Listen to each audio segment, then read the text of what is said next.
All right, so this week we are talking about injury photography, although there will be some other additional information about alternate light source or ALS photography. Oh, there we go. All right, so the human body is a crime scene. Overall, mid-range, close-up. So documenting injuries and bruises is just like documenting anything else at the crime scene. Start with your overalls and then work your way into your mid-range and close-up. So depending on the person, depending on the injuries, you need to be mindful of sensitive body parts. So here we have a person who is a victim of some kind of battery. We have an overall of her, and here, all of her wounds are covered by the clothing. So we need to get an additional overall where the clothing is manipulated in such a way as to see the injuries. So this is our overall. Then we get in closer, we do the mid-range, so we're getting a little tighter. Really, these days, this is a little bit of an older example, and it's hard to give people bruises and recreate some of these things. So these days, we'd actually like to get a little closer, where the mid-range would go just above her belt and to her neck, where we're just showing the parts of her body where the bruising is, because this is almost an overall. A good overall is going to be head to toe, and a good mid-range is going to be that section of the body where the bruises are, and then the close-up is getting in closer. Again, we've got a little better photography these days, some better lenses. I'd like to get it a little tighter on these bruises, but bruise close-up and then close-up with scale. And when we look back at the previous images, there were some additional bruises on this person, so we would like to get that additional bruise covered in the close-up also. Again, be mindful of sensitive body parts and be mindful of male and female officers for people with various injuries.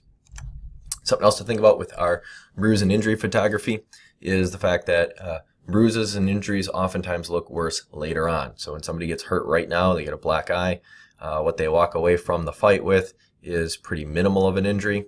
And, tomorrow, 2 days from now, it's actually going to become a lot worse of an injury. So what I'd like you to do is, photograph it here at the scene right now when we're at the hospital, and then make an appointment with your victim to come back in 24 hours and redo the photos. You need to redo it. Don't give the victim a camera and say, here, take some photos. Don't give the victim your card and say, use your cell phone, snap some selfies and send them to me. No, we take the photos. It's not that I don't trust the victims to do it. It's just, there's that potential. Well, what if they took an added makeup and made it look worse, the lighting, yada, yada, yada, yada. So make an appointment so you can go over to their house, have them come into the PD, because take a look at that bruise. It's very minimal. 24 hours later, you're getting that green color in there. You're getting that dark purple into the bruising. So definitely has a more developed look of an injury.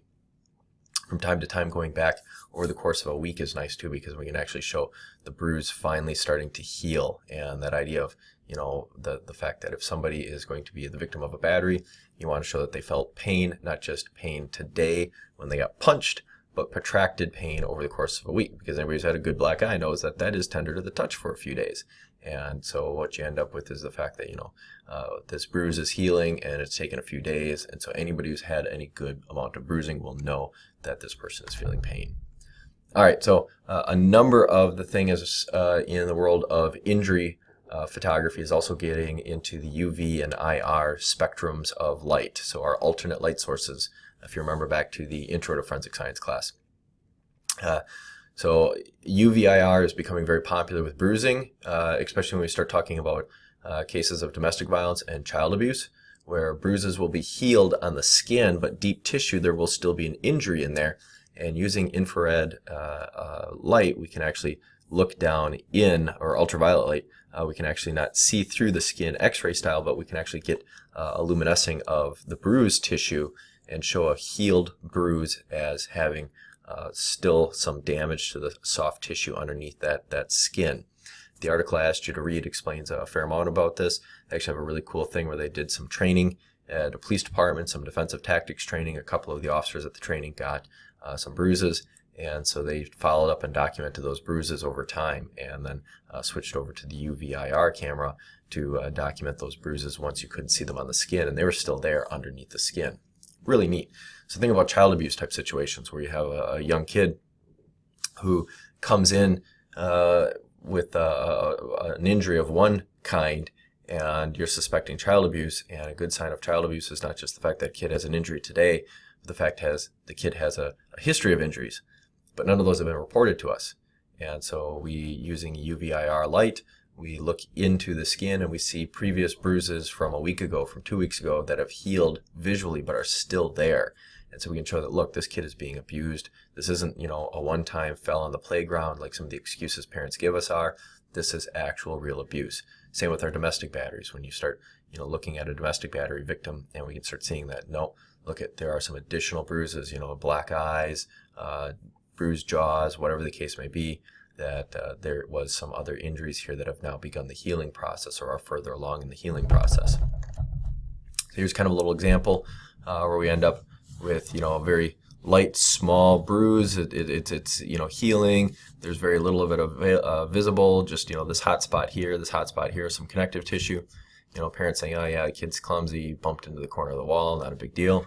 And yet when you look at it under UV light, it actually wraps around the arm. And so now you've got an image of the fact that somebody was grabbing their kid around the arm and shaking them, and causing this bruising, that it's not just limited to this space, it actually wraps around the arm here. So we can actually start to begin to see some more details in our bruising. We can start to see more details in injuries, and we can start to see injuries that have begun healing and are going away. A couple other things that ALS can help us with. We kind of touched on some of this stuff in the Intro to Forensic Science class. So, but just remember, ALS will also help us not only with bruises, but bringing back stuff that we have a hard time seeing, such as charred documents. If something's been in a fire and hasn't been destroyed, we might be able to see through the charring and actually read the text underneath there. Obliterated writings too, and somebody's taken one form of ink and gone over the top of something with, that other ink or whiteout, well, not whiteout, but other materials. We can actually bring some of those materials back by being able to view through the paper that way. Fingerprinting is very good with our UVIR light, where we can start seeing this fingerprint here on the soda can is very difficult to see. So we can blacken out the room and use UV light to illuminate the fingerprint dust that reacts to the UV light, makes the fingerprint glow, and now we don't have as much of the distraction of this juice bottle's background, and so we get a better fingerprint. Another example of it, where here we've got the menu, you can see the print, it's hard to see, again, a lot of distraction in the background, and we take a little UV light and bam, we get that fingerprint to pop back out for us. Very nice and easy, not as much visual distraction, so we can actually make out the double loop pattern here. See? Bodily fluids. So we have some kind of stain on this napkin here. What is it? Is it just a napkin? And with various UV light sources, we can get it to glow. And you start to realize very quickly, after seeing some different assault scenes and different battery scenes, that what you're looking at then is various human biologics. Carpeting, again, we can see that there's something here, but we're not fully sure, what are we looking at, and here we can make it glow and be able to see it much better. Especially, a picture like this, is that a stain, or is that just the light reflecting off the carpet creating a hot spot? With the UV light, bang, we got that glowing, so we know some kind of biological fluid was deposited there. Gunshot residue, somebody gets shot, we want to do those range estimations. Remember back to the Intro to Forensic Science class, range estimations are pretty limited. Pretty much we can tell contact, close range, intermediate range, and undeterminables. So, close and contact are, inches. Intermediate ranges that we're looking at a foot or two, and then once you get past a foot or two, we don't know. It's a pretty far away shot. But we can see this gunshot residue, this blue shirt with this logo on it. Hard to see, but under the UVIR, it becomes black and white, and the gunshot residue pops right out at us. Another example of it, plain old t-shirt, white t-shirt, and you can see a little bit of this debris on the shirt. You can tell there's some gunshot residue there, but when we get it under the UV light, bang, a whole lot more comes out. Blood stains, here we've got a dark pair of underwear, and a person had gotten an injury to their stomach and chest area. They were bleeding, and you can see there's like some discolorization here, but when you get under the UV light, different kinds of light sources, different intensities, this is where you got to play with your camera to set your shutter speed. We can definitely see, now the black underwear has a grayish look, and you can see how much blood is on there. And it justifies for us oftentimes collecting evidence, and justifies what we do or don't send into the crime lab. Alrighty, so that's a little bit about documenting wounds and injuries. Remember, again, overall, mid-range close-up, the human bodies are crime scene, so get a head-to-toe shot, get in close to where the injury is for the mid-range, and then get the actual bruise itself for your close-up. Other than that, it's pretty straightforward until we start getting into things like ALS type photography and getting wounds to pop up and become a little easier to see. All right, we'll talk to you next week. No photographic assignment this week, but just your discussion board posting. Thanks.